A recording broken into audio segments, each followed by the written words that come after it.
ॐ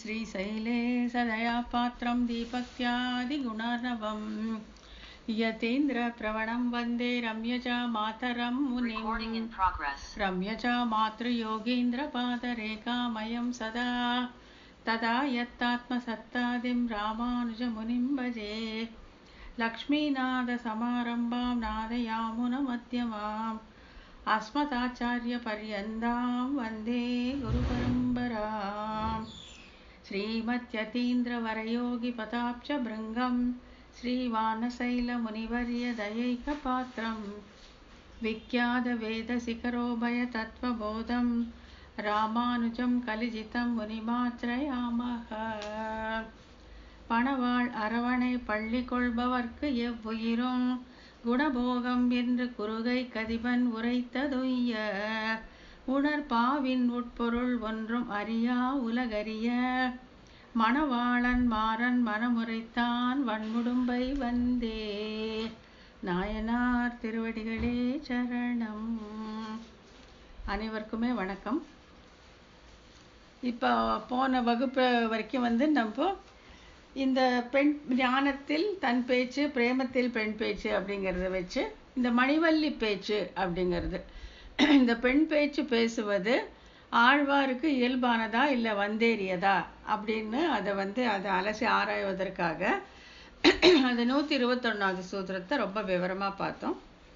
அதில் எப்படி ஆத்மா பெண் தன்மை கொண்டது அப்படிங்கிறதுக்கு ஒரு பெண் குழந்தை பிறந்து வளர்ந்து அதை கல்யாணம் பண்ணி புருஷன் வீட்டுக்கு அனுப்புறதுக்கும் ஒரு ஆத்மா ஒரு வித்யை, அந்த ஞானத்தை ஆச்சாரியன் வாயிலாக பெற்று திருமந்திர உபதேசம் பெற்று அது அர்ச்சராதி வழியாக ஸ்ரீவைகுண்டம் போவதையும் அது ரெண்டையும் ஒப்புமையாக பார்த்து நம்ம புரிஞ்சுக்கிட்டோம். ஆகையால் அதனால தேர்ந்த பொருள் என்னன்னு பார்த்தீங்கன்னாக்கா, ஆத்மாவிற்கு அந்த பெண் தன்மை வந்தேறி அன்று, அந்த எந்த உடலில் இருந்தாலும் அது அதற்கு இயல்பானதே. ஏன் அப்படின்னா, எம்பெருமானுக்கும் நமக்குமான அந்த நவவித சம்பந்தத்திலே ஒன்று பாரியா பர்த்தா அப்படிங்கிறது, அப்புறம் போக்தா போக்யம், அவன் ஒருவனுக்கே இனிமையாக இருக்கக்கூடிய வஸ்து இந்த ஆத்ம வஸ்து. ஆகையாலே அது இயல்பாகவே பெண் தன்மை கொண்டது எந்த உடலில் இருந்த பொழுதும் அப்படிங்கிறது தெளிவாக காட்டப்பட்டது. இப்போ அடுத்ததாக இன்னைக்கு நம்ம பார்க்க போறது என்னன்னா, இப்படி இந்த மாதிரி இந்த இயல்பான அந்த பெண் தன்மை ஆத்மாவுக்கு இருக்கிறதே, இது சாதாரணமானதா இல்லை மிக உயர்ந்ததா அப்படின்னு ஒரு கேள்வி. இந்த பெண் தன்மை ஆத்மாவுக்கு பெண் தன்மை சொல்கிறோம், அது ஆழ்வாருக்கு இயல்பாகவே இருக்குது, அதனால தான் அவர் பெண் பேச்சு பெறார் அப்படிங்க மணிவல்லி பேச்சு பேசுகிறார் அப்படின்னு எல்லாம் பார்த்தோம். அப்போது இதுக்கும் மேலே இதற்கு உயர்வான விஷயம் ஏதாகிலும் உண்டா அப்படிங்கிறத இந்த 122வது சூத்திரத்தை இன்னைக்கு நம்ம பார்க்க போகிறோம். இந்த ஆத்மஸ்வரூபம் பெண் தன்மை பெற்று சாமானிய பெண்ணுடன் மட்டுமல்லாமல், இப்போ 121வது சூத்திரத்தில் நம்ம என்ன பண்ணோம்னா, ஆத்மாவுக்கு அந்த பெண் தன்மை சாதாரணமான ஒரு பெண்ணுடன், ஒரு அப்பா அம்மா ஒரு பெண்ணை பெற்று வளர்த்து கல்யாணம் கட்டி அனுப்புறதுக்கு இணையாக பார்த்தோமே தவிர ரொம்ப உயர்வாக நம்ம ஒன்றுமே பார்க்கல. பெண்ணும் மட்டுமல்ல, அப்படி மட்டும் நினச்சிடாதீங்க, பெண்களுக்குள் மிக உயர்ந்தவளான பிராட்டியுடன் ஒப்புமை பெற்றது என்பது இந்த சூத்திரத்தில் விளக்கப்படுகிறது. நாரீணாம் உத்தமை அப்படின்னு சொல்லுவாங்க பெரிய பிராட்டிய. ஆகையாலே இந்த ஜீவாத்மாவுக்கு இந்த பெண் தன்மை என்பது சாதாரணமான இந்த உலகத்தில் இருக்கும் ஒரு பெண் அத்தோடு நிற்கிறது இல்லை, மிக உத்தமமான பெண்ணான அந்த பெரிய பிராட்டியுடனே ஒக்கும் அப்படின்னு சொல்லி இதில் சொல்ல போறாங்க. ஸோ எவ்வளோ ஒரு உயர்ந்த விஷயம் பாருங்க. இந்த ஜீவாத்மாவுடைய அந்த தன்மை, அந்த பெண் தன்மையானது சாதாரண மானிட பெண்ணோடு மட்டும் ஒத்ததல்ல. அதை தான் நம்ம 121வது சூத்திரத்தில் பார்த்தோம். ஆனால் இந்த 122 என்ன சொல்ல போகிறாங்கன்னா, மிக உத்தமமான மங்கையான பெரிய பிராட்டியுடனே இவளுக்கு இந்த ஜீவாத்மாவுக்கு சாமியம் உண்டு அப்படிங்கிறத, அதாவது இணைவு, அந்த ஒற்றுமை உண்டு அப்படிங்கிறத காட்ட போகிறாங்க. பிராட்டியுடன் ஒப்புமை பெற்றது என்பது இந்த சூத்திரத்தில் அருளை செய்யப்பட்டது. ஆத்மஸ்வரூபம் பெண் தன்மை பெற்றது சாமானிய பெண்ணுடன் மட்டுமல்ல, பெண்களில் மிக உயர்ந்தவளான பிராட்டியுடன் ஒப்புமை பெற்றது என்பது இந்த சூத்திரத்தில் அருளி செய்யப்படுகிறது. எப்படி அப்படின்னு சொல்லி விளக்க போறாங்க. இன்பும் அன்பும் முற்படுவது கொழுந்து விடுவதாகிறது கடிமலர் பாவையோடு உள்ள சாமிய ஷட்கத்தாலே. அப்படின்ட்டு. எப்படி இந்த ஒற்றுமை எப்படி ஏற்பட்டது? இந்த ஜீவாத்மாக்கு மிக உயர்ந்த பெண்ணான பெரிய பிராட்டியோட சாமியம், அவளோடு ஒத்து பேசலாம்படியான இந்த தன்மை இந்த ஜீவாத்மாக்கு எப்படி வரும் அப்படின்னா சாமிய ஷட்கத்தாலே. ஷட்கம்னா 6 விஷயம். 6 விஷயங்களால இந்த ஜீவாத்மா பிராட்டியுடன் ஒப்புமை பெறுகிறது, சாமியம் பெறுகிறது 6 விஷயத்தாலே. அந்த 6 விஷயம் என்ன அப்படிங்கிறத நம்ம இந்த சூத்திரத்துல பார்க்க போறோம். இந்த சூத்திரத்தை கீழ்கண்டவாறு பிரித்து பொருள் கொள்ளலாம். இன்பு முற்படுவது, அன்பு கொழுந்து விடுகிறதாவது, கடிமலர் பாவையோடு உள்ள சாமிய ஷட்கத்தாலே. சாமியம் ஒப்புமை, ஷட்கம் 6 தன்மைகள். சாமியம்னா ஒப்பு, கம்பேரபிள். பெரிய பிராட்டியோட இவ்வளவு சேர்த்து பேசக்கூடிய அளவுக்கு இந்த ஜீவாத்மா உயர்வு பெற்றது அப்படின்ட்டு. இதுல முதல்ல இன்பு முற்படுவது. இன்பு முற்படுவதுன்ற அந்த ஒரு வார்த்தை எடுத்துக்கிறாங்க. நமக்கும் பூவின் மிசை நங்கைக்கும் இன்பனை அப்படின்ட்டு திருவாய்மொழி 4:5 என்னும் பாசுரத்தில் இன்று அவனை அடைந்த நமக்கும் நித்திய சூரிகளுக்கும் அவ்வருகாய் மேம்பட்டு உருவ குணத்தாலும் ஆத்ம குணத்தாலும் நிறைந்தவளாக இருக்கிற பெரிய பிராட்டிக்கும் இன்பனாக இருப்பவன். இப்படிப்பட்டவன் முதலில் நமக்கும் பின்பு பிராட்டிக்கும் இன்பனாக உள்ளான் என்கிறார் ஆழ்வார். இந்த பாசுரத்துல கவனிச்சு நம்ம பார்க்க வேண்டியது என்னன்னா, நமக்கும் பூவின் மிசை நங்கைக்கும், நமக்கும் பூவின் மிசை நங்கைக்கும். இந்த பூவின் மிசை நங்கைன்னா யாருன்னா சாட்சா ஸ்ரீ மகாலட்சுமி பெரிய பிராட்டி. அவள் நித்திய சூரிகளுக்கெல்லாம் உயர்ந்தவள், எம்பெருமானுக்கு மிகவும் இனிமையானவள், நித்திய அனபாயினி, அவனை விட்டு ஒரு கணமும் பிரியாதவள். அப்படிப்பட்டவளையும் நம்மையும் இந்த ஜீவாத்மாக்களையும் சொல்லும் பொழுது ஏன் பூவின் மிசை மங்கைக்கும் நமக்கும் இன்பனானவன்னு சொல்லியிருக்கலாம்ல, அப்படி சொல்லலையே. நமக்கும் பூவின் மிசை மங்கைக்கும் இனியனை அப்படின்னு சொல்றதுனால இங்க இந்த எம்பெருமானுக்கு இந்த ஜீவாத்மாக்கள் எவ்வளவு போக்கியமானவர்கள், எவ்வளவு இஷ்டமானவர்கள் அப்படிங்கிறத காட்டுறாங்க. நமக்கும் பூவின் மிசை மங்கைக்கும், பூவின் மிசை மங்கைக்கும் நமக்கும்னு சொல்லாம நமக்கும் பூவின் மிசை மங்கைக்கும் சொல்வது அங்க நம்மாழ்வார் எடுத்து காட்டுறார். இன்னொரு இடமும் சொல்றாங்க. என்ன அப்படின்னாக்கா, அன்பு கொழுந்து விடுகிறதாவது. இங்க இன்பு முற்படுவது, அங்கு அன்பு கொழுந்து விடுகிறது. அது என்னன்னாக்கா, கோலமலர் பாவைக்கு அன்பாகிய என் அன்பேயோ அப்படின்னு சொல்லி பெருமாளை கூப்பிடுறாரு. கோலமலர் பாவைக்கு அன்பாகிய என் அன்பேயோ. அந்த கோலமலர் பாவைன்னா சாட்சாத் பெரிய பிராட்டி, அவளுக்கு அன்பாகிய என் அன்பேயோ அப்படின்னு நம்மாழ்வார் சொல்றாரு. என்கிறபடி எல்லையற்ற இனியவளான பிராட்டிக்கு அன்பனாகையாலே அவளால் ஏற்கொள்ளப்பட்ட என் பக்கலிலும் அன்பானவனே என்னும்படி அவள் பக்கம் பண்ணிய சிநேகம் இவரளவும் வளர வருகிறது. அந்த கோலமலர் பாவைக்கு அன்பாகிய அன்பேயோ அப்படின்னு சொல்லிட்டு இப்போ இந்த நம்ம பார்த்துருக்கோம் இல்லையா, ஒரு ஜீவாத்மாவை எம்பெருமான் ஏற்றுக்கொள்ளணும் அப்படின்னாக்கா தாயாருடைய புருஷகாரம், அந்த பரிந்துரை வேணும் இல்லையா. எனக்கா இவனும் விமுகனா இருப்பான், அவனும் சுதந்திரனா இருப்பான், 2 பேரும் மூஞ்சியை திருப்பிட்டு வேற வேற டைரக்ஷன்ல பார்த்துட்டு இருப்பாங்க. இந்த 2 பேரையும் என்னை தீமரம் கெடுத்தான்னு இந்த ஜீவாத்மாக்குள்ள அந்த கெட்ட புத்தியை கெடுத்து எம்பெருமான் பக்கம் திருப்பணும். எம்பெருமான் இத்தனை ஜென்மத்துல பண்ண பாவம் இல்லையா, இப்ப வந்துட்டானேன்ற முகம் திருப்பித்து போகாம அவனுடைய சுவாதந்திரத்தை குலைத்து வாத்சல்யம் தலையெடுக்கும்படி சேர்த்து வைக்க வேண்டும். அப்படிப்பட்ட புருஷகார பூதை அவளாலே ஏற்றுக்கொள்ளப்பட்டு அவளாலே உன்னுடன் சேர்த்து வைக்கப்பட்ட நான் அப்படின்னு சொன்ன உடனே எம்பெருமானுக்கு அந்த கோலமலர் பாவையிடம் எவ்வளவு அன்பு இருக்கிறதோ அத்தனை அன்பு இந்த ஜீவாத்மாவிடம் வளர்ந்து வருகிறது, கொழுந்து விட்டு எழுகிறது அப்படின்னு சொல்றாங்க. அன்பு கொழுந்து விடுகிறதாவது, அப்படியே எல்லை மீறி வருகிறது இந்த ஜீவாத்மாவிடம் எம்பெருமானுக்கு. கோலமலர் பாவைக்கு அன்பாகிய என் அன்பேயோ என்றபடி எல்லையற்ற இனியவளான பிராட்டிக்கு அன்பனாகையாலே அவளால் ஏற்றுக்கொள்ளப்பட்ட என் பக்கலும் அன்பானவனே. அவளுடைய புருஷகாரத்தால நீ என்னை ஏற்றுக்கொண்டாய், ஆகையாலே அப்படி இருக்கிற பக்கம் எம்பெருமானுடைய அன்பு கொழுந்து விட்டு வளர்கிறது அப்படின்னு சொல்லி சொல்றாங்க. அடுத்தது, இவ்வாறு இன்பு முற்படுவது அன்பு கொழுந்து விடுவது ஏன்? இங்க ஒரு பாசரத்துல என்ன சொல்றாங்க, நமக்கும் பூவின் மிசை நங்கைக்கும் இன்பனை இன்பு சொல்றாங்க.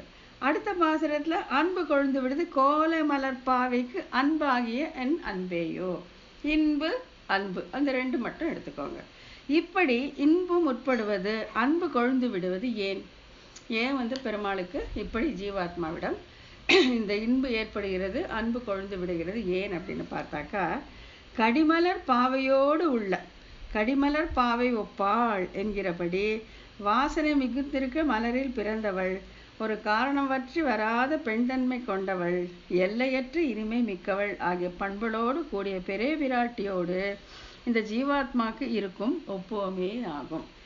ஏன் இப்படி எம்பெருமானுக்கு இந்த ஜீவாத்மாவிடம் இவ்வளவு ஆசை வருது, இவ்வளவு அன்பு பெருகுகிறது அப்படின்னு பார்த்தாக்கா, பெரிய பிராட்டியை ஒத்திருக்கிறார். இந்த பெரிய பிராட்டி ஏன் அவ்வளவு பொறிக்கும் எம்பெருமானுக்குன்னு பார்த்தாக்கா, வாசனை மிகுந்தும் தாமரை மலரில் பிறந்தவள், அந்த வாசனையே வடிவெடுத்தாற் போன்ற அந்த தாமரை மலரில் பிறந்தவள், ஒரு காரணம் பற்றி வராத பெண்தன்மை கொண்டவள். அப்படி முழுமையாக பெண்தன்மை, ஒரு பெண்ணுக்கு என்னெல்லாம் நல்ல குணங்கள் இருக்க வேண்டுமோ அத்தனையும் ஒருங்கே பெற்றவள் பெரிய பிராட்டி. எல்லையற்ற இனிமை மிக்கவள். அவளுக்கு கோபம் அப்படிங்கிறதே கிடையாது. அதாவது ஒருத்தரை தண்டிக்கணுங்கிற எண்ணமே அவளுக்கு கிடையவே கிடையாது. அன்பே வடிவானவள். அப்படி எல்லையற்ற இனிமை மிக்கவள் ஆகிய பண்புகளோடு கூடிய பிராட்டியோடு இந்த ஜீவாத்மாக்கு இருக்கும் ஒப்புவமே ஆகும். அப்படிப்பட்ட பெரிய பிராட்டி, தன்னுடைய திருதேவி ஆகிய இந்த பெரிய பிராட்டிக்கு அந்த குணங்கள் இருக்கிற பெரிய பிராட்டியோடு இந்த ஜீவனுக்கு இருக்கிற ஒப்புமையால இந்த ஜீவனிடம் அன்பும் இந்த இன்பமும் அன்பும் பெருகி வருகிறது எம்பெருமானுக்கு அப்படின்னு சொல்றாங்க. சரி, இது வரைக்கும் வச்சுக்கலாம். இப்போ எல்லா ஜீவாத்மாக்களுமே இயல்பிலே பெண் தன்மை தான். அது நல்ல விளக்கப்பட்டது போன சூத்திரத்துல. அப்போ எல்லா ஜீவர்களுமே இப்படி இருப்பாங்களா? எல்லா ஜீவர்களுமே எடுத்துக்கோங்க, எல்லாருமே மொத்த ஜீவர்களையும் எடுத்துட்டு எல்லாமே இயல்பிலே பெண் தன்மை கொண்டது தான், இல்லைன்னு சொல்லலை. ஆனா அந்த எல்லா ஜீவர்களும் இடத்திலும் எம்பெருமானுக்கு இத்தனை அன்பு, கோலமலர் பாவையோடு இருக்கிற அன்பு இருக்குமா அப்படின்னா அதுக்கு சில வேணும். இதெல்லாம் இருந்தால், இந்த ஜீவனிடம் இதெல்லாம் இருந்தால் அந்த ஜீவன் எம்பெருமானுக்கு மிகவும் அன்புடையவனாக ஆகிவிடுகிறான். அது என்னென்ன? அதுதான் சாமிய ஷட்கம். இதை நல்ல பொறுப்பா நல்ல விவரமா தெரிஞ்சுக்கலாம். 6 குணங்கள். இது ஒரு ஜீவனுக்கு இருக்குமே ஆகில் அவன் கோலமலர் பாவையோடு ஒத்தவன் ஆகிவிடுகிறான். அந்த 6 என்னென்னு இப்ப நம்ம பார்க்கணும். சாமிய ஷட்கத்தாலே. சாமிய ஷட்கத்தாலேனா இந்த 6 பண்புகள் ஒரு ஜீவனுக்கு இருக்குமாகில் அப்ப அவன், அந்த ஜீவன் பெரிய விராட்டிக்கு சமமாக எம்பெருமானுக்கு இனிமையனாக ஆகிவிடுகிறான் அப்படின்ட்டு. அது என்னன்னு பார்த்தாக்கா, அனன்யார்க சேஷத்துவம். ஒன்னொன்னே நல்லா புரிஞ்சுக்கலாம். அனன்யார்க சேஷத்துவம்னா அவன் ஒருவனுக்கே அடிமைப்பட்டிருத்தல். அந்நிய சேஷத்துவம் தவிர்க்கப்பட்டது. நான் எம்பெருமானுக்கும் அடிமை, மற்றவர்களுக்கும் அடிமை அப்படின்னு இருந்தா அது கடிமலர் பாவையோடு ஒப்பாக ஆகாது. அனன்யாக சேஷத்துவம், மற்றவர்களுக்கு அடிமையாக இருப்பது முழுமையாக தவிர்க்கப்பட்டு அவன் ஒருவனுக்கே சேஷபூதனாக இருக்க வேண்டும். 2வது அனன்ய சரண்யத்துவம், அதாவது அவன் ஒருவனையே புகழாக நம்பி இருக்கும் தன்மை. அப்பா உன்னுடைய காலடியில நான் விழுந்தாச்சு அப்படின்னு சொல்லி எல்லா உபாயங்களையும் முழுமையாக கைவிட்டு நான் உன்னிடம் சரணாகத்தியும் பண்ணுவேன், நான் எதற்கும் இருக்கட்டும்னு சொல்லி நான் ஒரு உபாயமும் பண்ணுவேன்னா அப்ப பிராட்டியோட சாமியம் இந்த ஜீவனுக்கு கிடைக்காது. அனன்ய சரண்யத்துவம், அதாவது அவன் ஒருவனையே புகழாக நம்பி இருக்கும் தன்மை. அடுத்தது அனன்ய போக்கியத்துவம், அதாவது அவன் ஒருவனுக்கே இனிமையாக இருக்கும் தன்மை. இப்போ அவனுக்கே அற்று தீர்ந்தார். நான் கைங்கரியம் செய்தான் எம்பெருமானுக்கும் அவன் அடியார்களுக்குமே இருக்க வேண்டும். அதுதான் அவனுக்கே இனிமையாக இருக்கும் தன்மை. அவனுக்கும் அடிமையாக இருந்து கொண்டு அவனுக்கும் இனிமையாக இருந்து மற்றவருக்கும் இனிமையாக இருந்தால் அப்பொழுது அந்த பிராட்டியோட சாமியம் நமக்கு சித்திக்காது. அனன்ய போக்கியத்துவம். அப்புறம் சம்ஸ்லேஷத்தில் தரிக்கை. இந்த சம்ஸ்லேஷம் விஸ்லேஷம் அப்படிங்கிறது என்ன போன முறையை நம்ம பார்த்தோம். அதாவது சாட்சாத்காரத்து, இது பிரத்யக்ஷத்திற்கு நிகரான மானச சாட்சாத்காரம், பிரத்யக்ஷத்துக்கு நிகரான மானச சாட்சாத்காரம். அப்படி எம்பெருமானை அனுபவிப்பது சம்ஸ்லேஷம். அது நிலை பெறாத காலத்தில் ஐயோ இவனை தொட முடியலையே, அணைக்க முடியலையே என்று அந்த அடிமண்டி கலங்குவது விஸ்லேஷம் அப்படின்னு பார்த்தோம்.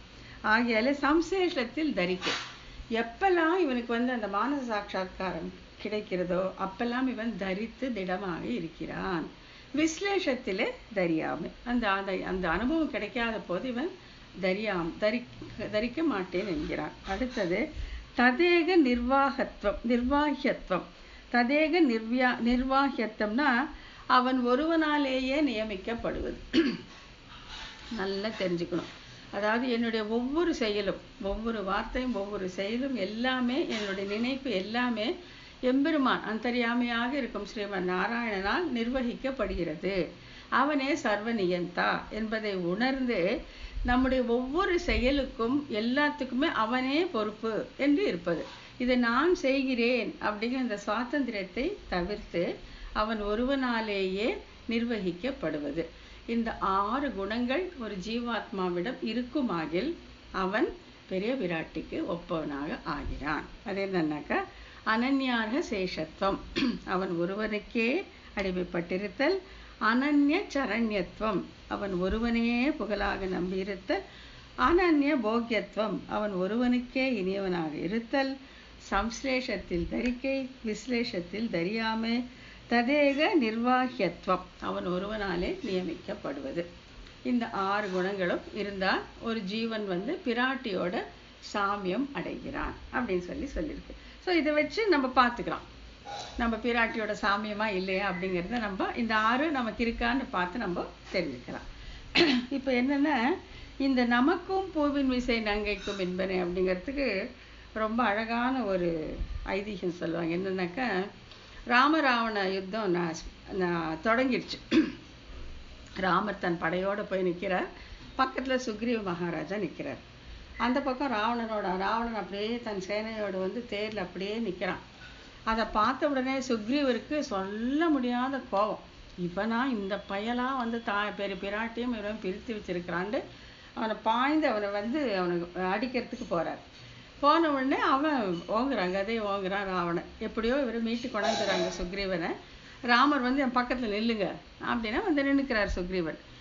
அப்போ ராமர் சொல்கிறாரு, மகாராஜா இப்படி ஒரு செயலில் ஈடுபட்டீங்களே, ஒரு சமயம் ராவணன் உங்களை அழித்திருந்தான் ஆகில் நான் ஜானகியை மீட்டு கொண்டு வருவதில் என்ன பயன் அப்படின்னு கேட்குறார். அதாவது சப்போஸிங் சுக்ரீவன் போய் அப்படி பாய்ந்த உடனே ராவணன் கொண்டு இருந்தாக்கா, அப்போ ஸ்ரீராமர் சொல்கிறார், மகாராஜா இப்படி போயிட்டீங்களே, கொஞ்சம் கூட எதிர்பார்க்காம ஒரு கால் அவன் உங்களை வதைத்து கொண்டிருந்தால் நான் ஜானகியை சிறைமீட்டு செல்வதில் எனக்கு என்ன லாபம் இருக்கிறது அப்படிங்கிறது இந்த இடத்துல வியாக்கியானத்தில் காட்டுறாங்க. நமக்கும் பூவின் விசை மங்கைக்கும். ஸோ அப்போ இவருக்கு வந்து சுக்ரீவ மகாராஜா ரொம்ப ஜாஸ்தி, ஜானகி கூட 2வது பட்சம் அப்படிங்கிறத வந்து இந்த இடத்துல காட்டுவாங்க. அதுதான் அப்படிப்பட்ட அந்த ஜீவன் வந்து முதல்ல எம்பெருமானுக்கு மிகவும் இஷ்டம். இப்போ இது மேலும் கொஞ்சம் விளக்குறாங்க இந்த சூத்திரத்தை.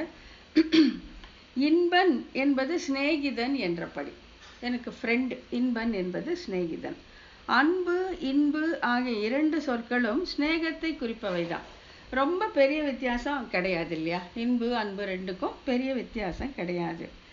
பகவானின் சிநேகம் முற்படுவது கொழுந்து விடுவதாக இருக்கும் ஒன்றாகும். இந்த 2 பண்புகளையும் குறிக்கும் அன்பு என்பவை ஒரே பொருளை கொண்டிருந்த போதிலும் பகவானுடைய சிநேகத்தின் மேன்மையை காட்ட இவ்2 சொற்களுக்கும் வெவ்வேறாக சொல்லப்பட்டன. இந்த இன்பு அன்பு 2மே ஒரே அர்த்தத்தான் குறிக்கும். 2மே நட்பு. இது 2மே வந்து எம்பெருமான் நம்மிடம் கொண்டிருக்கும் அந்த ஆசை, அவன் வச்சிருக்கிற ஆசை. இன்பனாக இருக்கிறான், அன்பனாக இருக்கிறான். அப்போ ஒரேடியே ஒரு பாசுரத்தில் சொல்லிட்டு போகலாமே அப்படிங்கிற இன்புங்கிறதுக்கு ஒரு பாசுரமும் அன்புங்கிறதுக்கு ஒரு பாசுரம் ஏன் எடுத்து காட்டுறான்? வெவ்வேறாக தனித்தனியாக ஏன் சொன்னாங்கன்னா, பகவான் நம்மிடத்தில் வைத்திருக்கும் அந்த அன்பை காட்டுவதற்காக, அதன் உயர்வை காட்ட பயன்படுத்தப்பட்டுள்ளன. ஆகையாலே 2 சொற்களும் தோற்றுகைக்காக பிராட்டியோடு உள்ள என்ன அமைந்திருக்க அங்கனம் கூறாது கடிமலர் பாவையோடு உள்ள என்ற திருப்பாசரத்திலே பிராட்டி ஒப்புமை வெளியீடாக சொல்லியிருக்கையாலும் அப்படின்ட்டு. இது என்ன, இது இங்கே ஒரு ரொம்ப நுணுக்கமான அர்த்தத்தை நாயனார் சொல்கிறார். இப்போ இதை பார்த்தீங்கன்னா, கடிமலர் பாவையோடு உள்ள சாமிய ஷட்கம் அப்படின்னு சொல்லாங்க இல்லையா? அது சும்மா வந்து பெரிய பிராட்டியோடு உள்ள சாமிய ஷட்கம்னு சொல்லலாம் இல்லை? அப்படி சொல்லாமல் கடிமலர் பாவை ஓடு உள்ள சாமியம் அப்படின்னு சொன்னது ஏன்னா, இங்க வந்து பெரிய திருமொழியை உதாரணமாக பெரிய திருமொழி பாசுரத்தை எடுக்கிறார் நாயனார். பெரிய திருமொழி யார் இயற்றி அருளி செய்ததுன்னா திருமங்கை ஆழ்வார். அதுல வந்து இந்த 3ஆம் 10 7ஆம் திருமொழி 9ஆம் பாசுரம் அதுல தான் இந்த கடிமலர் பாவை ஒப்பாள் அப்படிங்கிற அந்த சொற்றொடர் வருது. அந்த பாசுரம் அந்த 10 வந்து தாய் பாசுரமாக அமைந்திருக்கிறது. எப்படி வந்து நம்மாழ்வார் பெண் பேச்சு பேசும்போது பராங்குச நாயகி எனப்படுகிறாரோ, அதே போல திருமங்கை ஆழ்வார் பெண் பேச்சு பேசும்போது பரகால நாயகி என்று சொல்லப்படுகிறார். இப்போ இந்த 3ஆம் 10ல என்னன்னா ரொம்ப அழகான ஒரு 10. அதுல வந்து தாயார் படுத்திருக்கா, அந்த பொண்ணும் பக்கத்திலே படுத்திருக்கா. திடீர்னு இருட்டில் வந்து ஒரு கரிய உருவம் வந்த உடனே, அப்புறம் அவன் சரியா கூட பார்க்க முடியல, வந்த உடனே இந்த பொண்ணு பக்கத்துல படுத்திருக்கவ எழுந்து போயிடுறான், அவனோட கை கோத்துட்டு போயிடுறான். அதை பார்த்துட்டு அந்த தாய் சொல்றா, ஐயோ என்கிட்ட இருந்த பொண்ணு இப்படி எழுந்து போயிட்டாளே, என்னவாக இருக்குன்ட்டு அவளுடைய அழகை அவளுடைய குணங்களை இந்த 10 பாசுரத்துல விளக்குறார். அதுல தான் வந்து கடிமலர் பாவை ஒப்பாள் அப்படின்ட்டு என்னுடைய மகள் வந்து சாட்சாத் அந்த திருமகளுக்கு இணையானவள் அப்படின்ட்டு அந்த தாய் சொல்ற மாதிரி அந்த பாசுரம் அமைஞ்சிருக்கு. ஸோ அந்த பாசுரத்துல திருமங்கை ஆழ்வார் வெளிப்படையாக கடிமலர் பாவை ஒப்பாள் அப்படின்னு சொல்லி இருக்கிறதால அதை எடுத்து நாயனார் வந்து இங்க பெருவிராட்டின்னு சொல்லாம கடிமலர் பாவையோடு சாமி ஷட்கம் அப்படின்னு சொல்றாருன்ட்டு இங்க விளக்கப்படுகிறது. பிராட்டியோடு உள்ள என்று அப்படியே சொல்லியிருக்கலாம். பிராட்டியோடு உள்ள சாமி ஷட்கம் அப்படின்னு சொல்லாம கடிமலர் பாவையோடு உள்ள சாமி ஷட்கம் சொன்னதுக்கு காரணம் இதுதான் அப்படின்னு சொல்றாங்க. பிராட்டியோடு உள்ள என்ன அமைந்திருக்க அங்கனம் கூறாது கடிமலர் பாவையோடு உள்ள என்று கூறியது அந்த திருப்பாசுரத்திலே பிராட்டி ஒப்புமை வெளிப்படையாக சொல்லப்பட்டிருக்கிறது. ஒப்பனா சொல்றார் திருமங்கை ஆழ்வார், என் மகள் வந்து கடிமலர் பாவையோடு ஒப்பாள், அப்படிப்பட்டவள் தான் அவள், அப்படிப்பட்டவள் இப்ப இவனோடு எழுந்து போயிட்டாளே அப்படின்னு சொல்லி பேசுறாங்க. அது அடுத்ததுதான் ரொம்ப அழகான ஒரு விஷயம். கந்தல் கழிந்த சொரூபத்தை உடையவர்கள் இந்த தேகமே நான் என்கிற தவறான எண்ணத்தை கைவிட்டு ஆத்மஸ்வரூபத்தை உள்ளபடி உடைந்தவர்கள் எல்லாரையும் குறிப்பிட்டு இப்படிப்பட்டவர்கள் தன் சொரூபத்துடன் சேர்ந்த 6 ஒப்புமையாலே பிராட்டிக்கு சமமானவர்கள் என்று அறிவிப்பதற்காக ஆகும். இந்த கந்தல் கழிந்த சொரூபம் அப்படின்னு என்னன்னா, இந்த தேகமே நான் அப்படின்னு நினைச்சிருக்கோம்ல, அந்த எண்ணம் போவதுதான் கந்தல் கழிகை அப்படின்னு சொல்லுவாங்க. இந்த தேகமே நான் அப்படின்னு நினைச்சு இருந்து அந்த அதாவது தேகத்தை நிழலில் வைத்து ஆத்மாவை வெயிலில் வைத்திருப்பதை போல இந்த தேகத்தையே நான் அப்படின்னு நினைச்சு அகங்கார மமக்காரங்களை விழுந்து புண்ணிய பாவங்களை செய்து பிறவிதோறும் உழன்று கொண்டிருக்கிறோம் இல்லையா, அதுதான் கஷ்டம். அது நீங்குமாகில் இந்த தேகமே நான் என்னும் அந்த எண்ணம் நீங்குவதுதான் கந்தல் கழிகை. இப்ப ஒரு கிழிஞ்ச துணியை நம்ம என்ன பண்ணுவோம், தூக்கி வீசாட்டிடுவோம், இல்லை அதை வச்சுட்டா இருப்போம், எதுக்கும் இருக்கட்டும்ட்டு வைக்க மாட்டோம். அதே போல இந்த தேகமே நான் என்கிற அந்த எண்ணம் கழிவதுதான் கந்தல் கழிகை அப்படின்னு சொல்லுவாங்க. அதுதான் கந்தல் கழிந்த சொரூபத்தை உடையவர்கள் அப்படின்னு இந்த தேகமே நான் அப்படிங்கிற எண்ணத்தை முழுமையாக விட்டவர்கள், தேகமே நான் என்கிற தவறான எண்ணத்தை கைவிட்டு ஆத்மஸ்வரூபத்தை உள்ளபடி உணர்ந்தவர்கள். ஆத்மா யாரு, அந்த அளவென்ன, அவன் ஞானமே வடிவானவன், ஆனந்தமே வடிவானவன், எம்பெருமான் ஒருவனுக்கே பாரதந்திரப்பட்டவன் அப்படின்னு அந்த குணங்கள் எல்லாம் எவர் உணர்ந்திருக்கிறார்களோ அவர்கள்தான். ஆகையாலே எல்லாரையும் குறிப்பிட்டு இப்படிப்பட்டவர்கள் தன் சொரூபத்துடன் சேர்ந்த 6 ஒப்புமையாலே பிராட்டிக்கு சமமானவர்கள் என்று அறிவிப்பதற்காக ஆகும். இதுதான் இந்த தேகமே நான் என்கிற எண்ணத்தை விட்டிருக்க வேண்டும். அப்பதான் அவர்களுக்கு வந்து ஆத்மஸ்வரூபம் என்னன்னு தெரியும். ஸோ ஆத்மஸ்வரூபம் உணர்ந்த உடனே இந்த சாமிய ஷட்கம் தன்னால வந்து அமைந்து விடும் இல்லையா. இது ஆத்மஸ்வரூபம் என்னன்னு தெரிஞ்ச உடனே அப்போ வந்து இது எம்பெருமானிக்கே அடிமைப்பட்டதுன்னு தெரிஞ்சுக்குவாங்க. எம்பெருமானிக்கே அடிமைப்பட்டதுன்னா இந்த 6 குணங்கள் தன்னாலேயே வந்து அமைந்து விடும். அப்படி அமைய பெற்றவர்கள் பெரிய பிராட்டிக்கு சமமானவர்கள். அந்த சாமி ஷட்கத்தாலே அவர்கள் கடிமலர் பாவைக்கு ஒப்பானவர்கள் அப்படின்னு இந்த சூத்திரத்துல சொல்றாங்க. அப்புறம் இப்போ இன்னும் ஒரு சின்ன சந்தேகம் வரலாம். அப்போ இந்த மாதிரி இந்த சாமி ஷட்கத்தாலே இந்த 6 குணங்கள் உடையவர்கள், கந்தல் கழிந்து ஆத்மஸ்வரூபம் உணர்ந்தவர்கள், சாமி ஷட்கத்தாலே பெரிய பிராட்டிக்கு இணையாக இருப்பவர்கள், எல்லாருமே பெரிய பிராட்டியா? அப்ப எல்லாருமே பெரிய பிராட்டியா? இந்த சாமி ஷட்கம் இருக்கிறவங்க எல்லாருமே பெரிய பிராட்டியானா அதுவும் கிடையாது. என்ன, அவளுக்கான சில சிறந்த பண்புகள், சிறந்த இது உண்டு, குணங்கள் உண்டு.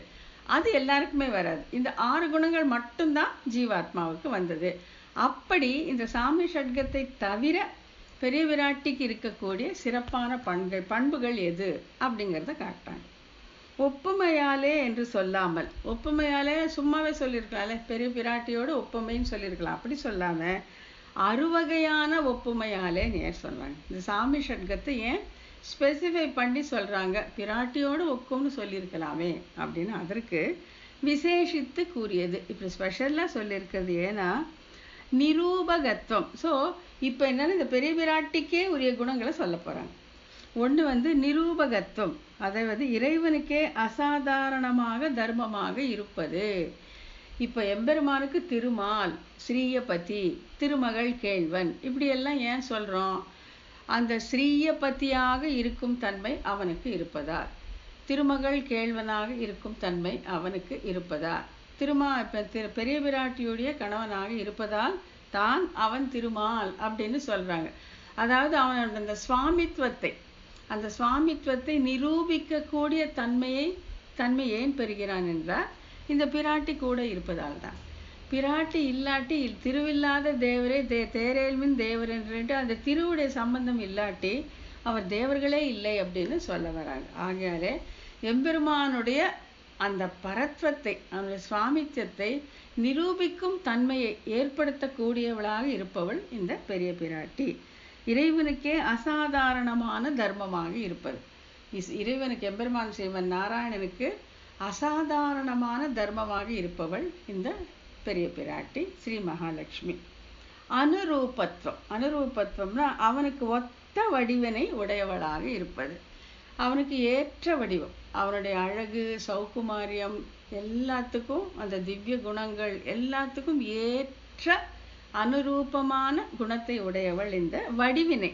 அதே அழகு, அவன் ஸ்ரீராமனா வந்தா இவன் சீதா பிராட்டியா வருவான், அவன் கிருஷ்ணனா வந்தா இவன் ருக்மிணியா வருவான், அவன் பூவராகனா வந்தா இவன் பூமி தேவியா வருவான், அவன் கண்ணனா வந்தா இவன் நப்பினையா வருவான். அந்த அவனுக்கு ஏற்ற அந்த குணத்தோடும் அந்த பண்புகளோடும் வரக்கூடியவள். அப்புறம் அபிமதத்துவம்னாக்கா, அபிமத வஸ்துனா மிகவும் விரும்பத்தக்க வஸ்து.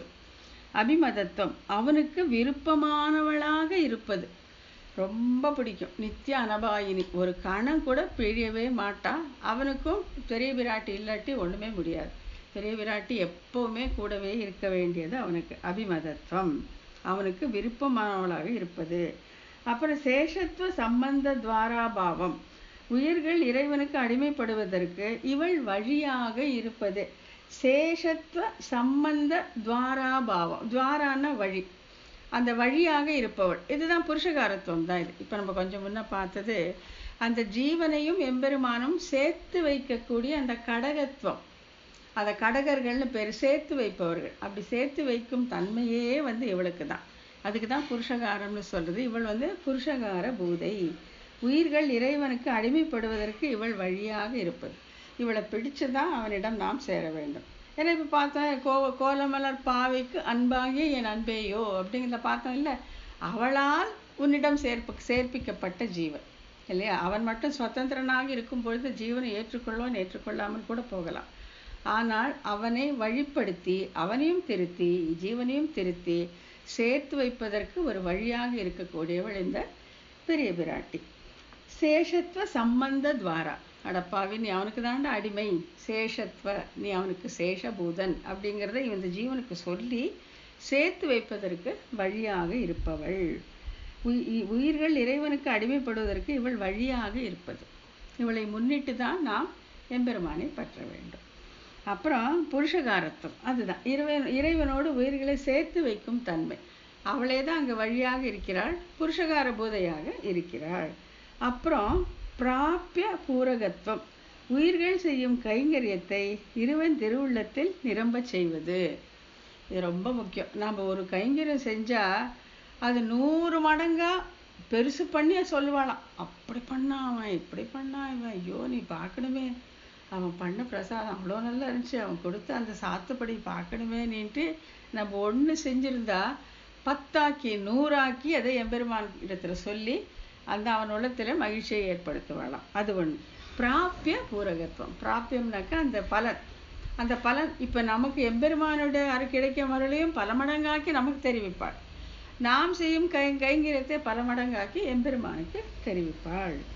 கைங்கரியத்தை இறைவன் திருவுள்ளத்தில் நிரம்பச் செய்வது முதலாக உள்ள தன்மை விசேஷங்கள் விராட்டிக்கே உரியவைகள். ஸோ இதெல்லாம் எல்லா ஜீவனும் செய்ய முடியுமா?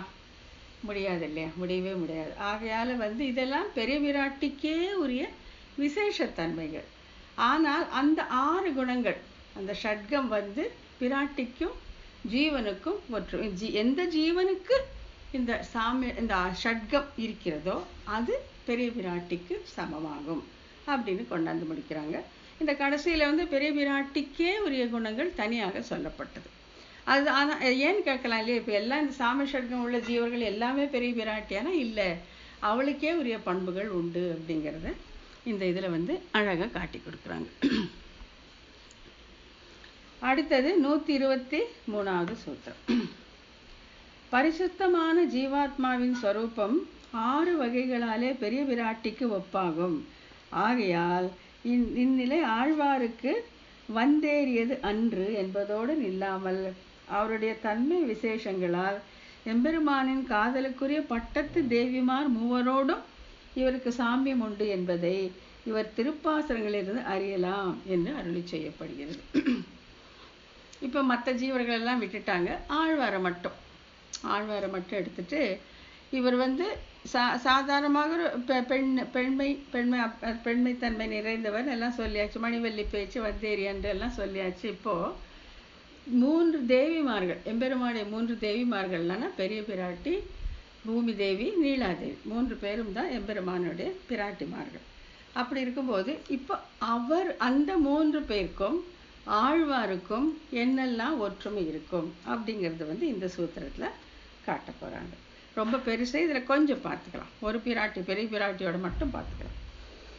உண்ணாது கிடந்து ஒரு மாயையினால் என்னும் வீருடைய முடிக்குடையாரோடு இந்த மண்ணோரன்ன ஒண்ணுதல் பின்னைகொல் என்கிற ஒப்பு தென்பால் நெடுமாறம் கடுஞ்சிலே அம்பு எரி ஊட்டி நீரெழ எரித்த பெருந்தோற்றத்து ஆருயிர்காகுத்தன் ஆதியம் காலம் மண்புரை பொன்மாதின் துகளடி எருதேழ் தழியிச் சரையினார் என்னுவற்றிலே தோன்றும் அப்படின்ட்டு ஒரு குழப்பமா அப்படியே புரியாத மாதிரி ஒரு சூத்திரத்தை கொடுத்துருக்கார். ஆனால் இதில் சொல்லப்பட்ட விஷயம் பெரிய பிராட்டியோட சாமியம், பூமி பிராட்டியோட சாமியம் மற்றும் நீலாதேவியோடனான சாமியம் தான் இந்த சூத்திரத்தில் சொல்லப்பட்டிருக்கு. இதை நம்ம பிரிச்சுக்கணும். இந்த சூத்திரத்தை கீழ்கண்டவாறு பிரித்து பொருள் கொள்ள வேண்டும். உண்ணாது என்னும் வீருடைய முடிக்குரியரோடு இத்திரு என்கிற ஒப்பு தென்பால் நெடுமாடம் கடுஞ்சிலை அம்பெரி ஊட்டி நீரெழு எரித்த பெருந்தோற்றத்து ஆருயிர் காகுத்தன் என்னுமவற்றிலே தோன்றும். இது வரைக்கும் பெரிய பிராட்டியோட கம்பேர் பண்ண போகிறாங்க ஆழ்வார். அதை இன்னைக்கு நம்ம பார்த்துக்கலாம். முதல்ல என்னன்னா, உண்ணாது என தொடங்கி தோன்றும் என்பது வரை பெரிய பிராட்டியாரோடு ஒப்புமை தோன்ற அருளி செய்யப்பட்ட பாசுரங்கள் இதர பிரமாணங்களும் காட்டித்தரப்படுகின்றன. ஃபர்ஸ்ட் பெரிய பிராட்டியோட ஒப்புமை என்ன நம்மாழ்வார்க்கு அப்படிங்கிறத பார்த்துடலாம். உண்ணாது என்னும் உண்ணாது உறங்காது ஒலிகடலை ஊடறுத்து பெண்ணாக்கை ஆப்புண்டு தாமுற்ற போதெல்லாம் நாச்சியார் திருமொழியிலேருந்து எடுக்கிறாங்க. இதில் ஜனககுல சுந்தரியான தன்னை பிரிந்த போது தான் வேறுபடற்குரிய காரணங்கள் உண்டானாலும் தைரியத்தால் அவற்றின் விளைவுகளை வெளிப்படாமல் இருக்கக்கூடிய திரோதாத்த நாயகன் என்று போற்றப்படும் சக்கரவர்த்தி திருமகனான ராமகவனையும் கூட. இப்போ இங்கே என்ன பண்ண போகிறாங்கன்னா, ராமனோட விசேஷ பெருமைகளை சொல்லி அப்படிப்பட்ட ராகவன் கூட இவளுடைய பிரிவை ஆற்றாமல் போனானே, அப்படிப்பட்ட வீருடைய நாயகன், ராமனுக்கு தனியான பண்புகள் சொல்ல போகிறாங்க. திரோதாத்த நாயகன், அதில் தான் ராமனுக்கே உரிய சில குணங்களை சொல்லிட்டு அப்படிப்பட்ட சக்கரவர்த்தி திருமகன் கூட தன் பிரிவால் வாடும்படி செய்த அப்படிப்பட்ட மேன்மையுடைய பெரிய பிராட்டி. அப்படிப்பட்ட மேன்மை அவனோடு அந்த சிம்மாசனத்தில் அமரக்கூடிய தகுதியுடைய அந்த பெரிய பிராட்டின்னு கொண்டாட போறாங்க. ஸோ இப்போ இந்த ஸ்ரீராமனுக்கே உரிய சில குணங்களை நம்ம இங்க பார்க்க போறோம். உண்ணாது என்னும். இது ராமாயணத்தை என்ன சொல்றாங்கன்னாக்கா, ஒரு நிமிஷம் ரெண்டமே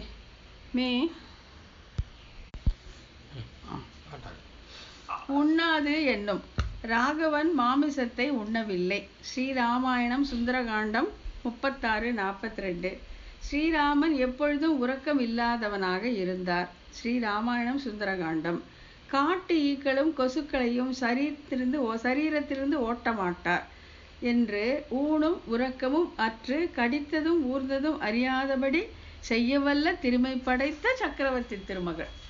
இப்ப ராமன் இதெல்லாம் யாரால ஏற்பட்டது? சீதையுடைய பிரிவால ராமனுக்கு ஏற்பட்டது. என்ன? உண்ணவில்லை, உறங்கவில்லை, மேலே காட்டு ஈக்களும் எறும்புகளும் கடித்த போதும் அது யாரையோ கடிக்கிற மாதிரி அசட்டையாக இருந்தான்னா, அப்படிப்பட்ட நிலை அவனுக்கு ஏன் வந்ததுன்னா இந்த சீதையை பிரிந்ததால். அதனால சீதையுடைய பெருமை சொல்லப்படுது. இது பொறுத்துட்டு இருந்தது. மாமிசம் உண்ணாமல் உறங்காமல் இந்த கடியையும் பொருட்படுத்தாமல் இருந்த ராமனுடைய குணம் எப்படிப்பட்டது, எப்படிப்பட்ட வீருடையவன்கிற அடுத்ததுல சொல்றாங்க. என்னன்னாக்கா, திரோதாத்த நாயகன் அப்படின்னு பேர் ஸ்ரீராமனுக்கு. திரோதாத்த நாயகன் அந்த பட்டம் ஏன் வந்துச்சுன்னா, கம்பீரம்னா வீருடையவன். அவன் என்ன நினைக்கிறான் அவன் மனசுலங்கிறத நம்ம கண்டுபிடிக்கவே முடியாது. அப்படிப்பட்ட கம்பீரத்தை உடையவன். சத்திய சம்பன்னகான சத்திய சம்பந்தம் உடையவன். அவன் ஒரு நாளும் அவன் போய் பேசவே மாட்டான். ராமன் ஒரு வார்த்தை சொன்னானாகில் அதை நாம் சத்தியமாக நம்பலாம். அப்ப கிருபாவான் அப்படின்னா கருணையே மிக்கவன், கருணை உள்ளவன். அவிகத்தன பராகிய குணகிராகி. பராகிய குணகிராகினா மற்றவர்களை உள்ள எல்லா நல்ல குணங்களையும் தன்னிடத்தில் கொண்டவன். இப்ப 1000 பேர், 1,00,000 பேர், கோடி பேர் இருந்தா அவர்கள் எல்லாரிடத்திலும் ஏதோ ஒரு நல்ல குணம் இருக்குமாகில் அது தன்னிடத்திலே உடையவன். இந்த குணம் இருக்குப்பா, இது ராமன் கிட்ட இல்லாம இருக்கும் சொல்ல முடியாது. நம்ம கிட்ட ஒரு நல்ல குணம் இருக்குமாகில் அது கண்டிப்பாக ராமனிடம் இருக்கும் அப்படின்னு சொல்றாங்க. திராதோத்தோ நிகத்தியத்தே என்கிறபடி இருப்பவர் திரோதாத்த நாயகன் ஆவான். திரோதாத்தோ நிகத்தியத்தே என்றபடி இந்த குணங்கள் எல்லாம் என்னிடம் இருக்கு அப்படின்னு இருக்கக்கூடியவன் தான் இந்த திரோதாத்த நாயகன். இவற்றுள் அவிகத்தன் ஆவது. இப்ப மத்தெல்லாம் பார்த்துட்டோம், மத்தெல்லாம் அர்த்தம் கொடுத்திருக்காங்க. கம்பீரான வீருடையவன், சத்திய சம்பன்னஹா என்ற சத்திய சம்பந்தம் உடையவன், கிருபாவான் கருணையுள்ளவன், அவிகத்தன அதுக்குதான் அர்த்தம் பார்க்கல இல்லையா. ஆகையாலே அவிகத்தனாவது தன்னை ஒருவன் கொண்டாடுகையில் அதில் கண்வையாதிருப்பவர். மேற்கூறிய குணங்கள் ஸ்ரீராமனிடம் பொருந்தி இருந்தது அனைவரும் அறிந்தது. இந்த அவிகத்தனாவது, அவிகத்தன் அப்படின்னா ஒருத்தர் எவ்வளவுதான் உங்களை உயர்ந்து பேசட்டும், கொண்டாடட்டும், அதனால் சிறிதும் கர்வம் அடையவில்லை, அதனால் பாதிக்கப்படாமலே சகஜமாக இருக்கும் குணம் உடையதுதான் இந்த அவிகத்தன் ஆகர். இந்த குணங்கள் எல்லாம் இருப்பதாலே ஸ்ரீராமனுக்கு திரோதாத்த நாயகன் அப்படின்னு பேரு. அப்படிப்பட்ட திரோதாத்த நாயகனே உண்ணவில்லை, உறங்கவில்லை, தன் மீது எறும்புகளும் ஈக்களும் ஓர்ந்து போன போது அவற்றை தட்டிவிடக் கூட மனம் இல்லாமல் மனம் பூரா தன்னை விட்டு பிரிந்த அந்த சீதை மீதே இருந்ததாலே, அப்ப அந்த சீதையுடைய பண்பு எவ்வளவு பெரியது, அவள் இவனுக்கு எவ்வளவு இனிமையானவள் என்பது நமக்கு தெரிகிறது. அங்கதான் அப்படிப்பட்ட சீதை. இதெல்லாம் பெரிய பிராட்டி சீதையாக அவதாரம் செய்த போது அவளுக்கு இருந்த பெருமையை சொல்றாங்க. அடுத்தது வீருடைய முடிக்கு உடையாரோடு. இப்படிப்பட்ட வீறு உடையவளாய் சர்வேஸ்வரனுடைய சாம்ராஜ்யத்திலே அவனோடு ஒக்க முடிசூடுகையாலே முடிக்கு உரியவளான பெரிய பிராட்டியோடே. இதெல்லாம் சீதையுடைய பெருமை. சீதையுடைய பெருமை சொல்றது யாரு? இப்ப சீதாவரத்தாத்து இருக்கிறது யாரு? சாட்சாத் அந்த பெரிய பிராட்டி தான். அந்த பெரிய பிராட்டி தான் சீதையாக அவதரித்து ஸ்ரீராமனோடு ஈடாக முடிசூடுகைக்கு தயாராக இருக்கிற அந்த பெரிய பிராட்டியோடே. அவரோட இவருக்கு என்ன சாமியம்? யாருக்கு? சுவாமி நம்மாழ்வாருக்கு இருக்கிற என்கிற ஒப்பு. மாயோன் திறத்தினலே இத்திரு. சூரியனோடு உள்ள ஒளியை போன்ற தான் ராகவனோடு வேறுபட்டவள் அல்ல, பிரியாதவள் என்றெல்லாம் சொல்கிறவாறே எல்லா நிலைகளிலும் அவன் திறம் அல்லது அறியாளாய் நேரே இலக்குமையோடு விகல்பிக்கலாம் படியான தன்மையுடைய இவள் என்று சொல்லும்படி இவருக்கு உண்டான ஒப்பு. இப்போ இந்த பாசுரத்தை சொல்றாங்க, மாயோன் திறத்தினளே இத்திரு, மாயோன் திறத்தினளே இத்திரு அப்படின்னு சொல்லி யார் சொல்றாங்க? நம்மாழ்வார். அப்ப அங்க என்ன சொல்றாங்கன்னா, பெரிய பிராட்டி எப்படி எல்லா விதத்திலும் ஸ்ரீராமனோடு ஒத்திருக்கிறாளோ, அவனுக்கு அனுரூபமாக அவனுக்கு ஏற்ற அழகு, அவனுக்கு ஏற்ற பண்பு, அவனுக்கு ஏற்ற குணம் எல்லாம், அவனுக்கு ஏற்ற தர்மம் எல்லாம் இருக்கிறது இல்லையா? அப்படிப்பட்ட சீதையோடு இவரை ஒப்பாக சொல்லலாம் அப்படின்னு சொல்றாங்க. இவருக்கு உண்டான ஒப்பு நம்மாழ்வாருக்கு பெரிய பிராட்டி சீதாவாக இப்போ அவதாரம் செய்திருக்கும் பெரிய பிராட்டியாரோட ஒப்பு. அப்புறம் தென்பால் நெடுமாடம் கடுஞ்சிலை அம்பெரி ஊட்டி நீரெழ எரித்த பெருந்தோற்றத்து ஆருயிர் காகுத்தன் என்னுமவற்றில் தோன்றும். இதற்கும் மேல பெரிய பிராட்டி சீதா பிராட்டியாக அவதரித்து ராமாயணத்துல அவள் இருந்தது, அந்த ராமாயணத்துல அவளுடைய பண்பு அதையெல்லாம் எப்படி நம்மாழ்வாரோட ஒப்பிடலாம், அந்த சீதா பிராட்டிக்கும் நம்மாழ்வாருக்கும் என்ன ஒப்புமை அப்படிங்கிறத நம்மாழ்வாருடைய பாசுரங்களிலேருந்து எடுத்து காட்டுறாங்க. தென்பால் தென்பால் இலங்கை வெங்கலம் செய்த நம் விண்ணோர் பிரான் துழாய் துணையாய் நங்களை மாயை கொள்வான் தோன்றி நலிகின்றதே என்று சக்கரவர்த்தி திருமகனை பிரிந்து துன்புறும் பொருள்களால் நோவப்படுவது. சீதா பிராட்டி எம்பெருமான் ஸ்ரீராமனை பிரிந்திருந்த பொழுது அவனுக்கு சம்பந்தமான பொருள்களை நினைத்து வருத்தப்படுவாளாம். ஐயோ இது ராகவனுக்கு சொந்தமானது, இது அவனுக்கு பிடிக்குமே அப்படின்ட்டு அவர்கள் சேர்ந்திருந்த காலத்திலே எதெல்லாம் ஸ்ரீராமனுக்கு விருப்பமாக இருந்ததோ அவற்றை நினைத்து வருந்தவாளாம். அதே போல நம்மாழ்வார் இந்த பாசுரத்திலே தென்பால் இலங்கை வெங்கலம் செய்த நம் விண்ணோர் பிரான் எம்பெருமான் ஸ்ரீராமன் துழாய் துணையாய் நங்களை மாமை கொள்வான் தோன்றி நலிகின்றதே, அவனுடைய அந்த துழாய் மாலை எனக்கு தோன்றி என்னை நலிகின்றதே அப்படின்ட்டு அந்த நாயகி பாவத்தில் பராங்குச நாயகியாக இந்த நம்மாழ்வார் சொல்வது, சீதை ஸ்ரீராமனை பிரிந்த போது அவனுக்கு சொந்தமான பொருள்களை நினைத்து வருந்துவது போலே இருந்தது அப்படின்னு ஒரு ஒற்றுமை காட்டுறாங்க. இன்னொன்று நெடுமாடம் வழா நெடும் துன்பத்தல் என்றிறங்கார் அம்மனோ இலங்கை குழா நெடுமாடம் இடித்த பிரான் கொடுமைகளே என்று காதல் இல்லையானால் போகட்டும் பொதுவான அருளும் இல்லையோ என்று கொடுமை சொல்லுவது. திருவிருத்தத்துல சரி போகட்டும், சீதா பிராட்டி இப்படிதான் பேசுவாங்க, ராமனுக்கு என்னுடைய ஞாபகமே இல்லையா அப்படின்னு சொல்லிட்டு சரி சீதை மனைவின்னு கூட இருக்கட்டும், அட ஒரு ஜீவனாவது என் மேல் கருணை காட்டக்கூடாதா என்று பேசுவாள். அதே போல இவர் பிராட்டின்னு நினைக்காம போகட்டும், என்னுடைய பராங்குச நாயகி நினைக்காம போகட்டும், பொதுவாக ஒரு ஜீவன் என்றாவது கருணை காட்டக்கூடாதா, இப்படி ஒரு கொடுமையா அப்படின்னு பேசுவது பராங்குச நாயகிக்கும் சீதா பிராட்டிக்கும் ஒப்புமை கூறப்பட்டது. அடுத்தது கடுஞ்சிலை காயும் கடுஞ்சிலை என் காகுத்தன் வாரானால் என்று எதிரிகளிடம் தன் கருணை செய்யினும் கருணை செய்யாத வில்லையுடைய காகுத்தன் இந்நிலையில் வரவில்லையே என்று வெறுப்பது. சீதா பிராட்டி வெறுத்து பேசுவாள். அதே மாதிரி தான் அந்த வெறுப்பின் எல்லையிலே தானே தான் தன்னுடைய முடியிலேயே முடித்து கொண்டு உயிர் மாய்க்கும் அளவுக்கு போகிறாள் இல்லையா, அந்த மாதிரி வெறுத்து பேசுவது. அதனால இவர் இங்கே வெறுத்து பேசுகிறார். என்னன்னா எதிரிகளிடம் தான் கருணை செய்யணும் கருணை செய்யாத வில்லினை உடைய. இப்போ எம்பெருமான் ஸ்ரீராமன் கருணை செய்யலாம்னு நினைச்சாலும் அந்த சார்கம் என்னும் வில்லை கையில் எடுத்து அதை இயக்கிவிட்டால் அது எதையும் பாராது, எதையும் கருணையே செய்யாது. அப்படிப்பட்ட வில்லை உடைய அந்த காகுத்தன் வரவில்லையே என்று வெறுத்து பேசுவதிலும் பராங்குச நாயகிக்கும் சீதா பிராட்டிக்கும் ஒப்புமை. அம்பெரி இலங்கை நகர் அம்பெரி உய்த்தவர் தாளினை மேல் அணி வம்பவிழ் தன்னந்துழாய் மலர்க்கே இவள் நம்பும் என்று இலங்கை அம்புகளாகிய நெருப்பினாலே சாம்பலாக்கினார் திருவடிகளில் உள்ள திருத்துழாயை ஆசைப்படுவது.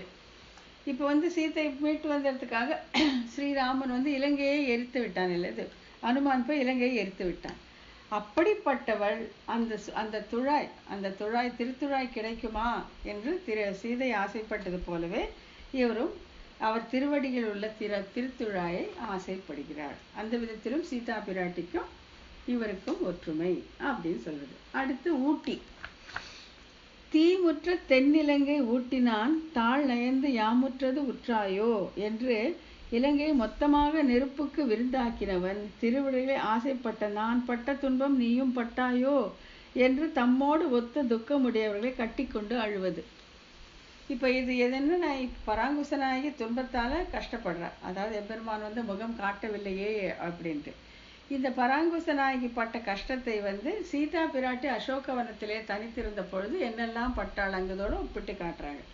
அப்போ வந்து சீதா பிராட்டி தனக்கு தானே பேசியிருப்பா போல இருக்கு. இந்த மாதிரி நான் அவனை பிரிந்து கஷ்டப்படுவதை நீயும் படுகிறாயோ அப்படின்ட்டு. அதே போல பராங்குச நாயகியும் இங்கே நான் பட்ட துன்பம் நீயும் பட்டாயோ என்று தம்மோடு ஒத்து துக்கமுடையவர்களை கட்டிக்கொண்டு அழுவது. நீரு எழ மாறில் போர் அரக்கன் மதில் நீரு எழ செற்றுகந்த ஏறு சேவகனார்க்கு என்னையும் உள்ளன் என்மின்களே என்று எதிரில்லாத போரை உடைய ராவணன் தனக்கு அரணாக இட்ட மதிலை தூளாக்கி போட்ட பிரசித்தமான வீரத்தை உடையவருக்கு காப்பாற்றத்தகும் பொருள்களும் நானும் ஒருத்தி உண்டு என்று சொல்லுங்கள் என்று தூது விடுவது. இது ஐயோ நானும் ஒருத்தி இருக்கேன் அப்படின்னு நான் மறந்தே போயிட்டானா? அவன் காப்பாற்ற வேண்டிய அந்த சமூகத்திலே நானும் இருக்கேன் அப்படிங்கிறதே மறந்து விட்டானோ? இதை மட்டும் கொஞ்சம் ஞாபகப்படுத்தி சொல்லுங்கள் அப்படின்ட்டு. இது எல்லாமே சீதை அசோகவனத்தில் இருந்தபோது அவளுடைய மனநிலை என்னெல்லவாக இருக்குமோ அதெல்லாமே இங்கே பராங்குச நாயகி கூறுவதாக சொல்லப்படுகிறது. அடுத்தது எரித்த கிளர் அரக்க நகர் எரித்த களிமலர் துழாய் அலங்கல் கமழ் முடியன் கவராத அறிவினால் குறைவிலம். செல்வத்தினால் மேம்பட்ட ராவணனுடைய நகரத்தை சாம்பலாக்கி முடிசூடி வளையம் வைத்திருக்கிறவன் விரும்பாத அறிவினால் என்ன காரியம் உண்டு என்று அவனுக்கு உறுப்பு அல்லாததை வெறுப்பது. இப்போ இப்படிப்பட்ட வீரத்தை உடையவன், அந்த நகரத்தையே இலங்கையை எரித்தவன், அவன் வந்து விரும்பப்படாத இந்த அறிவு. இந்த பராங்குச நாயகி ரொம்ப கெட்டிக்காரியா, அவளுக்கு பிறந்த நியாயமா, பரவாயில்ல வேண்டாம் அப்படின்னு அதை கண் வைக்காமல், அந்த ஞானத்தின் பக்கம் கண் வைக்காமல் இருக்கிறான். ஆகையால் அப்படிப்பட்ட ஞானம், அப்படிப்பட்ட அறிவு நமக்கு வேண்டாம் என்று வெறுத்து ஒதுக்குகிறார். அப்புறம் பெரும் தோற்றத்து கான் பெரும் தோற்றத்தை எம் காகுத்த நம்பிக்கு என் பூண்பனை மென்முலை தோற்றது பொற்பே என்று கண்ணுக்கு இனியதாய் அளவிட்டு அறிய முடியாத இனியான தோற்றத்தையும் குண நிறைவினை உடைய சக்கரவர்த்தி திருமகனுக்கு இவள் தன் அழகினை இழந்தாள் என்னும்படி அவனை ஆசைப்பட்டு அழகு அழிவது. இதெல்லாமே நாயகி பாவத்தில் ஆழ்வார்கள் பேசும்போது வரும். அதாவது அவனுக்கு வேண்டாத என்னுடைய பெண்மை எனக்கு வேண்டாம், அவனுக்கு வேண்டாத கைவளை எனக்கு வேண்டாம், அவனுக்கு வேண்டாத மலர்கள் எனக்கு வேண்டாம், அவனுக்கு வேண்டாத இந்த ஜீவனே எனக்கு வேண்டாம் அப்படின்னு பேசுவது அந்த பெண் பேச்சில் நம்ம பார்க்கலாம். பரகால நாயகியாக இருக்கட்டும், பராங்குச நாயகியாக இருக்கட்டும், அதுலேருந்து தான் ஒன்று நீங்கள் சொல்கிறாங்க. அப்படிப்பட்டவனுக்கு வேண்டாத என்னுடைய அழகு எனக்கு வேண்டாம் அப்படின்னு சொல்கிறாங்க. அடுத்து என் ஆருயிர் காகுத்தன், என் ஆருயிர் காகுத்தன் நின் செவ்வாய் ஒக்கும் வாயன் கண்ணன் கை காலினன் நின் பசுஞ்சாம நிறத்தன் கூற்றுண்டு நீங்கினான் சிறி கிளி பைதலே இன்குரல் நீ மிழற்றேல் என்று பிரிவினால் தரிக்க ஒண்ணாதபடி எனக்கு உயிராக உள்ளவனான சக்கரவர்த்தி திருமகன் என்னோடு கலந்து வைத்து பிரிந்தான். இந்நிலையிலே அவனுக்கு போலியான உன் வடிவிலே நலிகிறதுக்கு மேலே பேச்சாலும் நலியாதே கொள் என்று கிளியை பார்த்து விளக்குவதாக கொண்டு பேசின திருப்பாசரங்களிலே தோன்றும். அதாவது கிளி பேசுது. இந்த பராங்குச நாயகி வந்து ஒரு கிளி வளர்க்குறார். அந்த கிளிக்கு சொல்லி கொடுத்துருக்கா. ராமான்னு சொல்லு, ரகுநாதரான்னு சொல்லு, ஸ்ரீராமான்னு சொல்லு, ராகவான்னு சொல்லுன்னு சொல்லியிருக்கா. இது என்ன, அந்த கிளி அதைத்தான் சொல்லிகிட்டே இருக்கும்.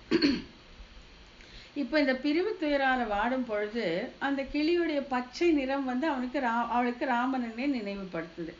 இதுக்கு மேலே அது பேசுகிற பேச்சும் அப்படியே இருக்கும்போது அந்த கிளியை பார்த்து இவ அதட்டுறா. இந்த பாரு, உன்னுடைய உருவம் ஏற்கனவே எனக்கு ராமனை நினைவுபடுத்துகிறது, இதுக்கு மேலே நீ இப்படி பேசி பேச என்னை துன்புறுத்த வேண்டாம் என்று கிளியை பார்த்து பாய் முழிட்டு இரு, சும்மா ராமா ராமான்னு கத்தாதே அப்படின்னு விளக்குவது. இது எல்லாமே நம்மாழ்வாருடைய பாசுரங்களிலே தோன்றும். இதில் எப்படி நம்ம கொள்ளணும், இது சீதா பிராட்டியோட தான் சாமியம்னு எப்படி சொல்லலாம்னா பூரா வந்து ராமாவதாரம், கம்ப்ளீட்டாக ராமாவதாரம். ராமருடைய ஒவ்வொரு செயலையும் சொல்லி சொல்லி சொல்லி சொல்லி சொல்லி அதில் எல்லாம் கொண்டாது இருக்கிறதுனால இங்கே வந்து இந்த பராங்குச நாயகி ஸ்ரீராமனிடத்திலே மையல் கொண்டு அவள் பிரிவால் வாடினாள் அப்படின்னு சொல்றதால இது சீதாவோட சாமியம், சீதா பிராட்டியோட சாமியம் அப்படின்னு கொண்டாடுறாங்க. இதுவரை ஆழ்வாருக்கும் பெரிய பிராட்டியாருக்குமான ஒப்புமை காட்டப்பட்டது. பெரிய பிராட்டி சீதா பிராட்டியாக அவதாரம் செய்து அவள் எம்பெருமான் ஸ்ரீராமனை பிரித்து அசோகவனத்தில் இருக்கும் பொழுது அவள் எப்படியெல்லாம் நலிந்திருப்பாள் என்பதை பராங்குச நாயகி பிரிவால் வாடும் பொழுது தன்னுடைய பாசங்களில் வச்சிருக்கிறார். இது எப்படி சீதா பிராட்டியோடு ஒக்கும் சொல்லலாம்னா, இந்த பாசுரங்கள் எல்லாமே ஸ்ரீராமனை நாயகனாக வைத்து பாடுவதால் பராங்குச நாயகி இங்கே ஸ்ரீராமனை பிரிந்த பிரிவால் வாடுகிறாள் அப்படிங்கிறது நம்ம தெரிஞ்சுக்கலாம். ஆகையாலே இது சாமியம். யாரோட சாமியம்? சீதா பிராட்டியோட சாமியம் என்று இதுவரையிலும் சீதா பிராட்டியாக அவதாரம் செய்த பெரிய பிராட்டியோடு நம்மாழ்வாருக்குண்டான சாமியம் சொல்லப்பட்டது. இப்போ இதுக்கு மேலே மற்ற பிராட்டிகள், பூமி பிராட்டி, நீலாதேவி, அது நம்ம அடுத்த வகுப்பில் பார்த்துக்கலாம். இது கொஞ்சம் காம்ப்ளிகேட்டட் தான். ஒரு 2-3 வாட்டி திருப்பி படித்தா நல்லா புரிஞ்சோம். அதான் பராங்குச நாயகி. ஏன்னா பராங்குச நாயகி தானே, பெண் தன்மையோடு பெண் பேச்சு பேசுவது பராங்குச நாயகி தானே. அப்போ தான் நீங்கள் அதுலேருந்து பெரிய பிராட்டியோட பண்புகளை நாம் தேர்ந்து எடுக்கலாம். பிரிவில் எப்படியெல்லாம் பேசியிருப்பாள் சீதா பிராட்டி அப்படிங்கிறத நம்ம பார்த்துக்கலாம்.